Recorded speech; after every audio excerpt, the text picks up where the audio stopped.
Hello everyone, Kerala tech അക്കാഡമിയുടെ ഒരു പുതിയ വീഡിയോയിലേക്ക് എല്ലാവർക്കും സ്വാഗതം. സോ ഈ ഒരു സെഷനിൽ നമ്മൾ സിവിൽ എഞ്ചിനീയറിംഗിൻ്റെ ഒരു പുതിയ ടോപ്പിക് കവർ ചെയ്യുന്നു. Our topic is surveying. We know that surveying is the art of determining the relative positions of points on, above or beneath the surface of Earth by means of direct or indirect measurements of distances, direction and the elevation. Surveying can be broadly classified into three, that is conventional survey, leveling and advanced survey or geomatics.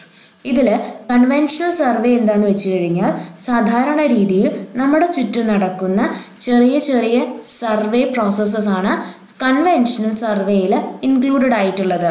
അതായത് വെറുതെ ഒരു building construct ചെയ്യുന്ന സമയത്ത് നമ്മളുടെ plot നമ്മൾ survey ചെയ്യും.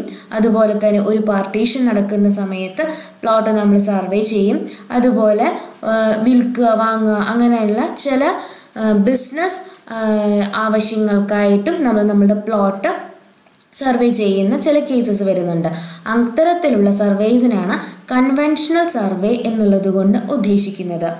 Levelling എന്ന് വെച്ച് കഴിഞ്ഞാൽ ഹില്ലി ഏരിയാസിൽ അല്ലെങ്കിൽ സ്ലോപ്സ് ഒക്കെ ഡിറ്റർമൈൻ ചെയ്യുന്ന ആവശ്യം വരുമ്പോൾ, അതുപോലെ തന്നെ ഹൈറ്റ് ഡിറ്റർമൈൻ ചെയ്യേണ്ട കേസസിലൊക്കെയാണ് നമ്മൾ ലെവലിംഗ് സാധാരണ രീതിയിൽ നമ്മൾ ചെയ്യാറ്.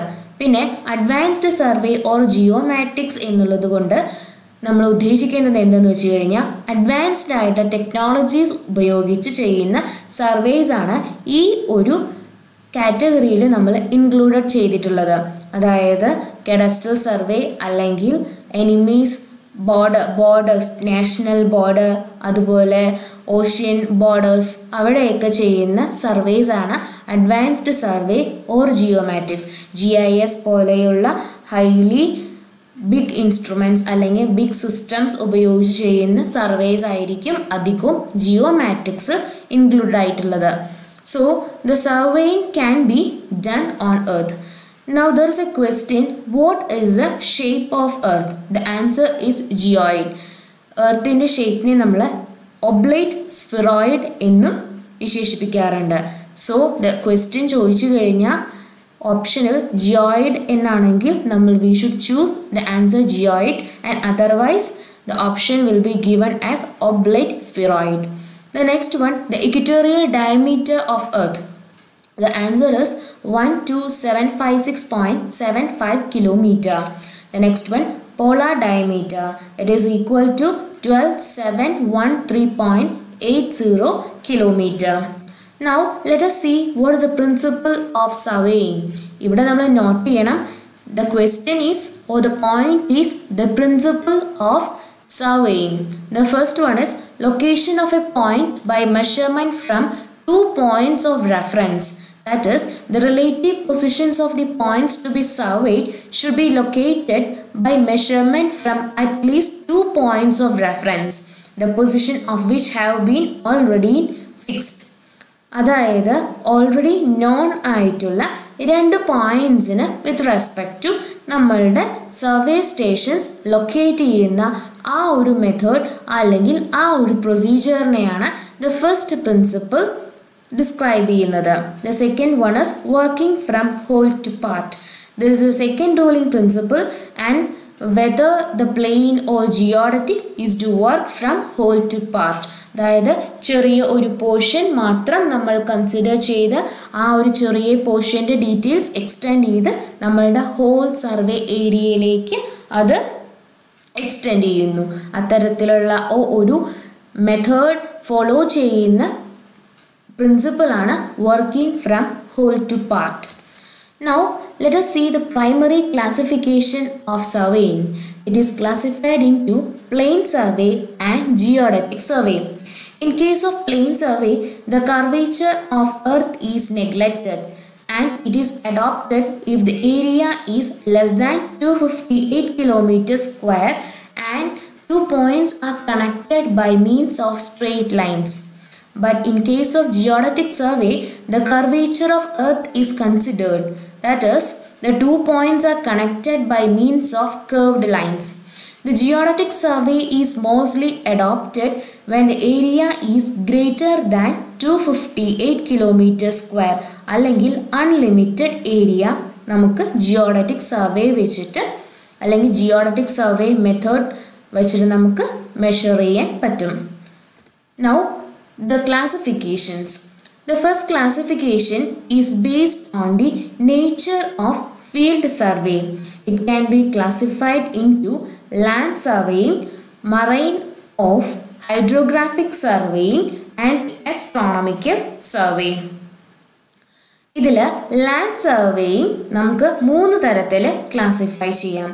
The first one is topographical survey. The topographical survey is usually conducted to know about the natural features of earth. അതായത് റിവേഴ്സ്, മൗണ്ടെയിൻസ് അതുപോലെയുള്ള നാച്ചുറൽ ഫീച്ചേഴ്സിൻ്റെ സ്റ്റഡി കണ്ടക്ട് ചെയ്യാൻ വേണ്ടിയിട്ടാണ് നമ്മൾ ടോപ്പോഗ്രഫിക്കൽ സർവേ നടത്തുന്നത്.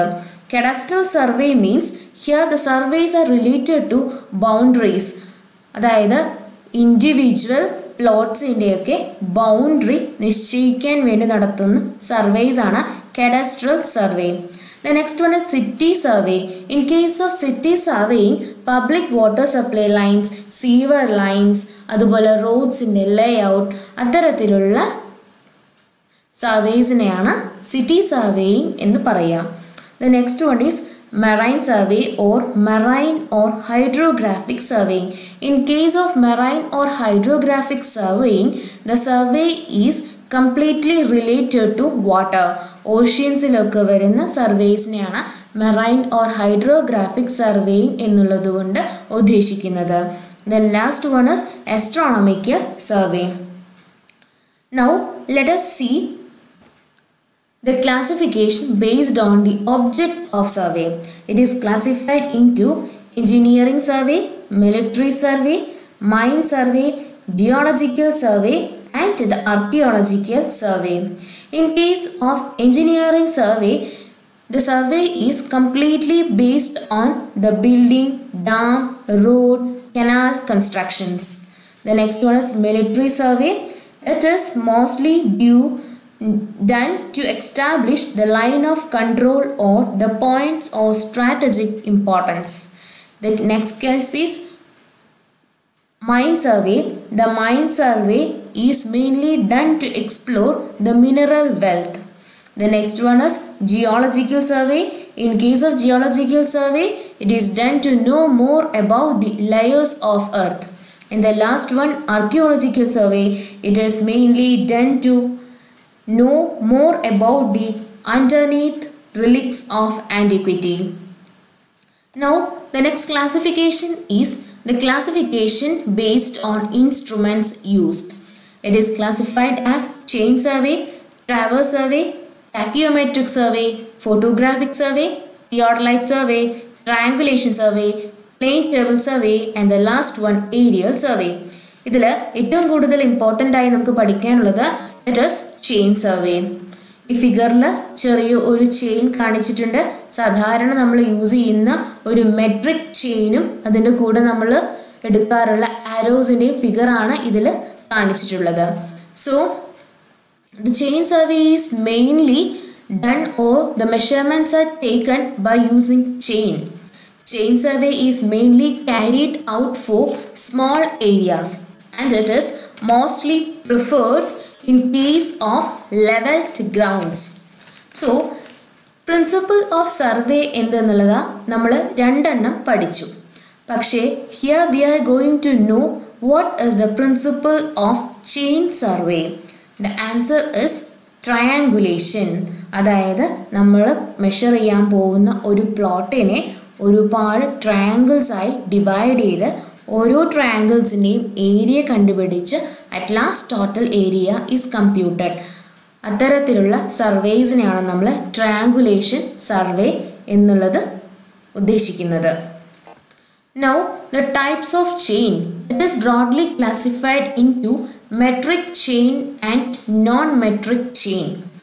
The non-metric chain is further classified into engineer's chain, surveyor's chain and the last one it is revenue chain. ഇനി ഓരോ ചെയിനും നമുക്ക് ഡീറ്റെയിൽ ആയിട്ട് നോക്കാം. സോ അതിന് മുൻപ് ഇതൊരു ചെറിയ ഫിഗർ 5 മീറ്ററിൻ്റെ ഒരു ചെയിനും 10 മീറ്ററിൻ്റെ ഒരു ചെയിനുമാണ് തന്നിട്ടുള്ളത്. ഇത് രണ്ടും തന്നെ മെട്രിക് ചെയിൻ ആണ്. So metric chain can be 5 metre, 10 metre, 20 metre and 30 metre. അപ്പോൾ ഫിഗറിൽ നിന്ന് നമുക്ക് മനസ്സിലാവുന്നുണ്ട് ഓരോ മീറ്റർ കൂടുന്തോറും ഒരു ബ്രാസ് റിംഗ് പ്രൊവൈഡ് ചെയ്തിട്ടുണ്ട്. അതുപോലെ തന്നെ ഓരോ 5 മീറ്റർ കൂടുന്തോറും ഒരു ടാലിയും പ്രൊവൈഡ് ചെയ്തിട്ടുണ്ട്. ഇവിടെ ബ്രാസ് ഹാൻഡിൽ പ്രൊവൈഡ് ചെയ്തിട്ടുണ്ട്. ഇതെന്ന് പറഞ്ഞു കഴിഞ്ഞാൽ ഒരു 5 മീറ്റർ ചെയിൻ ആണ്. ഇവിടെ എന്ന് പറഞ്ഞു കഴിഞ്ഞാൽ അതൊരു 10 മീറ്റർ ചെയിൻ ആണ്. ഇതിൽ വരുന്ന ഓരോ ലിങ്ക്സും 20 സെൻറ്റിമീറ്റർ ആയിരിക്കും. ഒരു 20 മീറ്റർ മെട്രിക് ചെയിൻ ആണ് എന്നുണ്ടെങ്കിൽ അതിൽ 100 ലിങ്ക്സ് ആണ് നമ്മൾ കൊടുക്കാറ്. അതുപോലെ തന്നെ 30 മീറ്റർ മെട്രിക് ചെയിൻ ആകുമ്പോൾ 150 ലിങ്ക്സും നമ്മൾ പ്രൊവൈഡ് ചെയ്യും. So the next one, each chain. The first one is metric chain. So we have already said the metric chain is of 5 meter, 10 meter, 20 meter and 30 meter. Here one link is equal to 20 centimeter. The next one is engineer's chain. In case of engineer's chain, it will be 100 feet length and it consists of 100 links. The next one, surveyor's chain. The surveyor's chain is also called as gunder's chain. It is of 66 feet and it consists of 100 links. The next one, revenue chain. The revenue chain is 33 feet and it consists of 16 links. Now let us see what are the instruments that is carried along with the chain or the instruments used for chaining. It consists of chain or tape. Linear measurements ന് വേണ്ടി നമ്മൾ carry ചെയ്യുന്നതാണ് chains അല്ലെങ്കിൽ tape. Then arrows, pegs, ranging rods, offset rods, plasters, slates and weights, plumb bob. Chain or tape നമുക്ക് length measure ചെയ്യാൻ നമ്മൾ ഉപയോഗിക്കുന്നതാണ് chain അല്ലെങ്കിൽ ടേപ്സ്. ആരോസ് എന്ന് പറഞ്ഞു കഴിഞ്ഞാൽ ഓരോ ചെയിൻ ലെങ്ത് കഴിഞ്ഞാലും ആ പോയിന്റ് മാർക്ക് ചെയ്യാൻ വേണ്ടി നമ്മൾ ഒപ്പം ചെയിനിൻ്റെ കൂടെ എടുക്കുന്നതാണ് ആരോസ്. ആരോസ് നോർമലി 40 സെൻറ്റിമീറ്റർ ഹൈറ്റും ആരോസിൻ്റെ മുകളിൽ ഒരു റിംഗ് അറേഞ്ച്മെൻറ്റ് ഉണ്ടായിരിക്കും. അത് നോർമലി 5 സെൻറ്റിമീറ്റർ ഡയമീറ്ററുമാണ് കൂടുതലായിട്ട് പ്രൊവൈഡ് ചെയ്യാറ്. പെഗ്സ് എന്ന് പറഞ്ഞു കഴിഞ്ഞാൽ സർവേ സ്റ്റേഷൻസ് പ്ലോട്ട് ചെയ്യാൻ വേണ്ടി അല്ലെങ്കിൽ സർവേ സ്റ്റേഷൻസ് മാർക്ക് ചെയ്യാൻ വേണ്ടി നമ്മൾ നോർമലി യൂസ് ചെയ്യുന്നതാണ് പെഗ്സ്. വുഡൻ പെഗ്സ് ആണ് നമ്മളുടെ നാട്ടിലൊക്കെ കൂടുതലായിട്ട് യൂസ് ചെയ്യുന്നത്. 15 to 90 സെൻറ്റിമീറ്റർ ഹൈറ്റിലുള്ള പെഗ്സ് ആണ് യൂസ് ചെയ്യാറ്. Next, ranging rods. At a distance നമുക്ക് പോയിന്റ്സ് മാർക്ക് ചെയ്യണമെന്നുണ്ടെങ്കിൽ കുറച്ച് ഹൈറ്റിലുള്ള റോഡ്സ് ആയിരിക്കും നമ്മൾ കൂടുതലായിട്ട് യൂസ് ചെയ്യുന്നത്. സോ അത്തരത്തിൽ fixing intermediate points is necessary, we are using the ranging rods. Ranging rods will be having a length of 2 meters to 3 meter and their cross section will be either circular or octagonal and they are having a diameter of 3 centimeter. In case of ranging rods, red and white bands having a length of 20 centimeter will be provided. അതായത് ഓരോ ranging റോഡിലും red and white bands ഉണ്ടായിരിക്കും. നമുക്ക് ഓരോ level മനസ്സിലാക്കാൻ വേണ്ടിയിട്ടാണ് red and white bands നമ്മൾ usually provide ചെയ്യാറ്. അത് ഒരു ബാൻഡ് എന്ന് പറഞ്ഞു കഴിഞ്ഞാൽ 20 സെൻറ്റിമീറ്റർ ആയിരിക്കും അതിന് ഹൈറ്റ് വരുന്നത്. അതുപോലെ പെട്ടെന്ന് തന്നെ നമ്മുടെ എർത്തിലേക്ക് അത് കുത്തി ഇറക്കാൻ വേണ്ടി നമ്മൾ ഒരു ഷൂ ടൈപ്പ് പ്രൊവിഷൻ നമ്മളതിൽ കൊടുക്കാറുണ്ട്. Then next one is plasters, laths and weights. It is to fix the intermediate points. They are the wooden pieces having 0.5 to 1 meter length. The next one is offset rods. They have a hook or notch at the top to pull the chain and they are used for rough measurements of offsets. The next one is plumb bob. Plumb bob is used for the centering purposes. ഏതെങ്കിലും instruments നമ്മൾ ഒരു ലൊക്കേഷനിൽ place ചെയ്യുമ്പോൾ അതിനെ പെർഫെക്റ്റായി centring ചെയ്യുന്നതിനാണ് നമ്മൾ plumb Bob use ചെയ്യുന്നത്. So the next one is ranging out of survey lines. It means that while measuring the length of the survey line or chain line The chain or tape must be stretched straight along the line joining its two terminal stations. It is classified into direct ranging or indirect ranging. It means that while doing the survey or while chaining, the two terminal stations should be perfectly marked. That process is called as ranging. The ranging can be done by direct methods or by indirect methods. Direct methods എന്ന് പറഞ്ഞു കഴിഞ്ഞാൽ നമുക്ക് കണ്ണുകൊണ്ട് തന്നെ നേരിട്ട് നമ്മളുടെ survey stations നമുക്ക് plot ചെയ്യാം. ഡയറക്റ്റ് റേഞ്ചിങ് ചെയ്യാൻ നമുക്ക് കണ്ണുപയോഗിച്ച്, that we can range by our eye, then by using line rangers and by using theodolites. ഇത്രയും 3 പർപ്പസസ് ഉപയോഗിച്ച് നമുക്ക് ഡയറക്റ്റ് റേഞ്ചിങ് കണ്ടക്ട് ചെയ്യാം. ഇൻഡയറക്റ്റ് റേഞ്ചിങ് എന്ന് പറയുമ്പോൾ അതിനെ നമുക്ക് ഫർദർ പിന്നെയും ക്ലാസിഫൈ ചെയ്യാം. Reciprocal ranging, random line method and indirect ranging by using theodolites. 3 methods ആണ് ഇൻഡയറക്റ്റ് റേഞ്ചിങ്സിൽ ഇൻക്ലൂഡഡ് ആയിട്ടുള്ളത്. അതായത് സർവേ സ്റ്റേഷൻസ് ഇൻവിസിബിൾ ആണ് എന്നുണ്ടെങ്കിലാണ് നമ്മൾ കൂടുതലായിട്ട് ഇൻഡയറക്റ്റ് റേഞ്ചിങ് അഡോപ്റ്റ് ചെയ്യുന്നത്. Next one is what is chaining. അതായത് നമ്മളുടെ സർവേ സ്റ്റേഷൻസിനെ എലോങ് ആയിട്ട് ലെങ്ത് മെഷർ ചെയ്യുന്ന ആ ഒരു പ്രോസസ്സിനെയാണ് ചെയിനിങ് എന്ന് പറയുക. ഈ ചെയിനിങ് ചെയ്യുന്ന സമയത്ത് we require 2 chainmen, a follower and a leader. Leader ആയിരിക്കും ചെയിൻ ആദ്യം കയ്യിൽ വയ്ക്കുന്നത്. ലീഡർ ഈ ചെയിൻ മുന്നോട്ട് ത്രോ ചെയ്യാണ് സാധാരണ ചെയ്യുക. അങ്ങനെ ചെയ്തതിന് ശേഷം ഒരു ഫുൾ ചെയിൻ ലെങ്ത് ആവുമ്പോൾ അദ്ദേഹത്തിൻ്റെ കയ്യിൽ ആരോസ് ഉണ്ടായിരിക്കും. ആ ഫുൾ ചെയിൻ ലെങ്ത് ആവുമ്പോൾ ആ ആരോ അവിടെ എർത്തിലായാലും ഫിക്സ് ചെയ്യും. ഫോളോവേഴ്സ് ആയിരിക്കും, അല്ലെങ്കിൽ ഫോളോവറാണ് ലീഡറിന് വേണ്ടിയിട്ടുള്ള ഇൻസ്ട്രക്ഷൻസ് സാധാരണ രീതിയിൽ കൊടുക്കാറ്. So who gives the leader instructions എന്ന് ചോദിച്ചു കഴിഞ്ഞാൽ the answer is follower.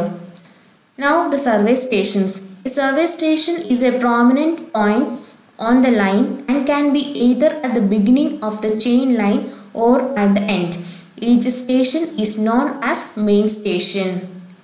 Others are subsidiary stations and the tie stations. Main survey stations തമ്മിൽ കണക്ട് ചെയ്യുന്ന ലൈൻസ് ആണ് മെയിൻ സർവേ സ്റ്റേഷൻസ്. ഇൻ്റർമീഡിയറ്റ് ആയി നമ്മൾ പ്രൊവൈഡ് ചെയ്യുന്ന ലൈൻസ് അല്ലെങ്കിൽ ചെയിൻസിനെയാണ് സബ്സിഡിയറി സ്റ്റേഷൻസ് അല്ലെങ്കിൽ ടൈ സ്റ്റേഷൻസ് എന്ന് വിളിക്കാറ്. The next one is a field book. The book in which the chain or tape measurements are entered is called as a field book. ഫീൽഡിൽ നമ്മൾ മെഷർമെൻറ്റ്സിനായി ചെല്ലുമ്പോൾ നമുക്ക് അവിടെ നിന്ന് കിട്ടുന്ന മെഷർമെൻറ്റ്സ് എഴുതിയെടുക്കാൻ വേണ്ടി നമ്മൾ കയ്യിൽ കരുതുന്ന ഒരു ബുക്കാണ് field book. 20 centimetre by 12 centimetre ആയിരിക്കും അതിൻ്റെ normal dimension. Normally field book single ലൈനും ഡബിൾ ലൈനും സാധാരണ കാണാറുണ്ട്. So it should be convenient to take in pocket. Now what is field work? Field work എന്ന് പറഞ്ഞു കഴിഞ്ഞാൽ സർവേയിങ് സാധാരണ ഫീൽഡിൽ ചെയ്യുന്നതിനെയാണ് ഫീൽഡ് വർക്ക് എന്നുള്ളത് കൊണ്ട് ഉദ്ദേശിക്കുന്നത്. So during field work we should carry some equipments. So let us see what all equipments we have to carry during chain surveying. A 20-meter chain, 10 arrows, ranging rods and offset rods, a tape, an instrument for setting out of the right angles, field book, plumb bob, pegs, wooden hammers, chalks and etc. ഇത്രയും materials എന്തായാലും നമ്മൾ ഫീൽഡിൽ വർക്കിന് പോകുമ്പോൾ carry ചെയ്യുന്നതുണ്ട്. So cross staffs and optical square എന്ന് പറഞ്ഞു കഴിഞ്ഞാൽ റൈറ്റ് ആംഗിൾസ് പ്ലോട്ട് ചെയ്യാൻ അല്ലെങ്കിൽ 90 ഡിഗ്രിയിൽ ഓഫ്സെറ്റ്സ് മാർക്ക് ചെയ്യാൻ വേണ്ടിയിട്ടാണ് നമ്മൾ ക്രോപ്പ് സ്റ്റാഫ്സ് അല്ലെങ്കിൽ ഒപ്റ്റിക്കൽ സ്ക്വയർസ് യൂസ് ചെയ്യുന്നത്. യൂഷ്വലി 10 ആരോസ് വരെ നമ്മളുടെ ഫോളോവേഴ്സിൻ്റെയും അതുപോലെ ലീഡേഴ്സിൻ്റെയും കയ്യിൽ ഉണ്ടായിരിക്കും. അതായത് ഇൻ്റർമീഡിയറ്റ് സ്റ്റേഷൻസ് എല്ലാം മാർക്ക് ചെയ്യാനാണ്, ഓഫ്സെറ്റ്സ് അല്ലെങ്കിൽ ഓഫ്സെറ്റ് പോയിൻറ്റ്സ് മാർക്ക് ചെയ്യാനാണ് ആരോസ് നമ്മൾ കയ്യിൽ വയ്ക്കുന്നത്. മെയിൻ സ്റ്റേഷൻസ് മാർക്ക് ചെയ്യാൻ നമ്മൾ എപ്പോഴും പെഗ്സ് ആയിരിക്കും കയ്യിൽ കരുതാറ്. Now let us see what is the steps in chain survey. The first one, reconnaissance, marking and fixing survey stations, then running the survey lines. this it's not very difficult.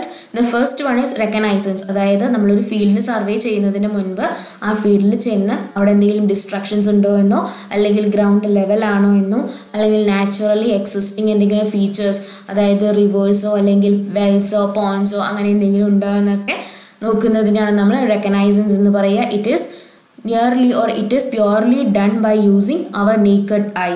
പിന്നെ അവിടെ ചെന്നതിന് ശേഷം cleaning അല്ല purposes ഒക്കെ കഴിഞ്ഞതിന് ശേഷം main stations നമ്മൾ pegs ഉപയോഗിച്ചിട്ട് ഫിക്സ് ചെയ്യും. That is the second point. Then running survey lines. At last triangulation അല്ലെങ്കിൽ സർവേ നടത്തുന്നതിന് വേണ്ടിയിട്ട് നമുക്ക് മെയിൻ സ്റ്റേഷൻസ് അല്ലെങ്കിൽ സർവേ സ്റ്റേഷൻസ് നമ്മൾ കണക്ട് ചെയ്തിട്ട് സർവേ ലൈൻസ് നമ്മൾ ചെയിൻ അല്ലെങ്കിൽ ത്രെഡ് റോപ്പ് ഒക്കെ ഉപയോഗിച്ചിട്ട് സർവേ ലൈൻസ് നമ്മൾ പ്രൊവൈഡ് ചെയ്യും. It is the third point. Now these are the points to be considered while selection of survey stations. The first one, in case of soft ground, wooden pegs may be driven, leaving a small projection above the ground. The name of station may be written on its top. In case, the nails or spikes may be used in the case of roads or streets, and also they should be flush with pavement. The next one, in hard ground, a portion may be dug and filled with cement mortar. Next one, for a station to be used for very long time, a stone of any standard shape may be embedded in the ground and fixed with mortar. It is called as a survey stone. Now let us see some unit conversions. Here, this is very important. PSC ഒരുപാട് തവണ ചോദിച്ചിട്ടുള്ളതാണ് ഈ unit conversion. അങ്ങോട്ടും ഇങ്ങോട്ടുമായിട്ട് ചോദിക്കാറുണ്ട്. So the first one is 1 inch. It is equal to 2.54 centimeter. 1 foot is equal to 12 inch. That is equal to 13.47 centimeter. Then 1 yard is equal to 3 feet. 1 fathom is equal to 6 feet. 1 furlong is equal to 660 feet. Then 1 mile is equal to 8 furlong. 1 nautical mile is equal to 1852 meters. And a cable length is equal to 120 fathom. 1 nautical mile is equal to 1852 meters. ഒരുപാട് തവണ PSC ചോദിച്ചിട്ടുള്ളതാണ്. So അത് കൂടുതലായിട്ട് എന്തായാലും not ചെയ്ത് പോവുക. Then units of area. 1 cent is equal to 40.47 meter square. 1 acre is equal to 100 meter square. 1 acre is equal to 100 cent. 1 hectare is equal to 100 acre. Then 1 square mile is equal to 640 acre. And 1 decameter is equal to 10 raised to 4 mm. Now let us see some questions. So the first one, 1 hectare area is equal to, it is 10,000 meter square. The agonic lines are those isogonic lines which have zero declination. The type of surveying which require least office work, it is plain table surveying. The principle of chain survey, it is triangulation. Then theodolite may be used for angle measurements. Survey plotting can be done with an accuracy of 0.25 mm. The angle of intersection of two plane mirrors of optical square is equal to 45 degree. Number of links in 30 meter metric chain is 150. The invar, the least expansible steel alloy in tapes, contains about 36% of nickel. Surveying of forest area is suitable to be done by methods of plane table traverse. Baseline in a layout of a plane survey is the longest main survey. The method of surveying considering shape of the earth is called as geodetic survey. The baseline measurement is done by using a chain. Area limit of a survey to be called as plane survey when it is 195 square kilometer.